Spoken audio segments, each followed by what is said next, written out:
बंगाल की 2019 से पहले बंगाल में सियासत गर्म है। बंगाल की राजनीति के लिए आज का दिन बेहद अहम है, क्योंकि आज पश्चिम बंगाल के पंचायत चुनाव पर सुप्रीम फैसला आएगा। सुबह 10:30 बजे चीफ जस्टिस दीपक मिश्रा की बेंच ये फैसला सुनाएगी कि क्या बंगाल में 20,178 सीटों पर दोबारा चुनाव होंगे या नहीं। दरअसल बंगाल में 20,178 सीटों पर टीएमसी के उम्मीदवार की निर्विरोध जीत हुई थी। बीजेपी और कांग्रेस ने टीएमसी पर डर का माहौल बनाने का आरोप लगाया था। कोलकाता हाईकोर्ट ने सोशल साइट्स के जरिए नामांकन का आदेश दिया था, लेकिन चुनाव आयोग ने हाईकोर्ट के फैसले को सुप्रीम कोर्ट में चुनौती दी थी। सुप्रीम कोर्ट ने हाईकोर्ट के इस फैसले पर रोक लगा दी थी, लेकिन सुप्रीम कोर्ट ने राज्य चुनाव आयोग से पूछा था कि क्या आपने 20,000 उम्मीदवारों के निर्विरोध चुने जाने की जांच की थी।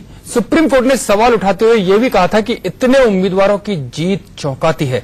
हालांकि राज्य चुनाव आयोग ने दलील दी थी कि यूपी और हरियाणा के पंचायत चुनाव में इससे ज्यादा उम्मीदवारों ने निर्विरोध जीत दर्ज की थी।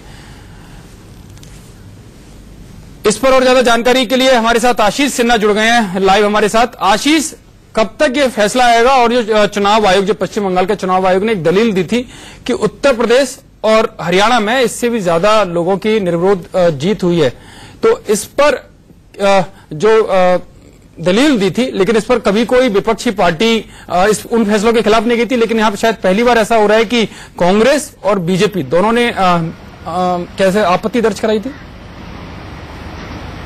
देखिए, केवल कांग्रेस बीजेपी नहीं, यतेंद्र, यहां सीपीएम ने भी हाईकोर्ट में याचिका दाखिल की थी और ये कहा था कि सोशल नेटवर्क के जरिए उन्हें नॉमिनेशन किया जाए इन 20,178 सीटों पर। लेकिन तब राज्य चुनाव आयोग ने इसका विरोध किया था, लेकिन हाईकोर्ट ने अलाउ किया था, जिसके खिलाफ राज्य चुनाव आयोग सुप्रीम कोर्ट आ गई थी। मामले की सुनवाई के दौरान सुप्रीम कोर्ट ने कहा ये आंकड़े बेहद चौंकाने वाले हैं। 34% से ज्यादा सीटों पर किसी एक पार्टी के उम्मीदवार जो उम्मीदवार हैं वो जीत रहे हैं और उनके खिलाफ कोई खड़ा होने के लिए तैयार नहीं है। सुप्रीम कोर्ट ने यहां तक कहा कि ग्रास रूट में ऐसा लग रहा है कि कोई समस्या है। इलेक्शन कमीशन की तरफ से जरूर ये साइट किया गया कि ऐसा नहीं, ये कोई अपवाद नहीं है कि पश्चिम बंगाल में 34% से जो ज्यादा सीटों पर जो निर्विरोध जीता गया है। इससे पहले भी हमने यूपी में देखा, हरियाणा में देखा, जहां पर इतनी इससे बड़ी तादाद में जो कैंडिडेट थे वो निर्विरोध जीते हैं।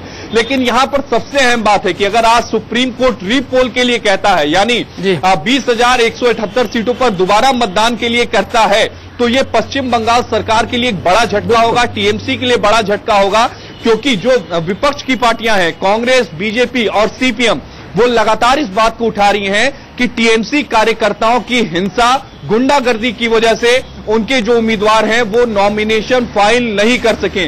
अगर ये होता है तो एक बड़ा एम्बैरेसमेंट होगा ममता बनर्जी गवर्नमेंट को। सुप्रीम कोर्ट से इंतजार 10:30 बजे का करना होगा, जब सुप्रीम कोर्ट फैसला सुनाएगा। ठीक है आशीष, इस पूरी जानकारी के लिए बहुत बहुत शुक्रिया। हमारे सहयोग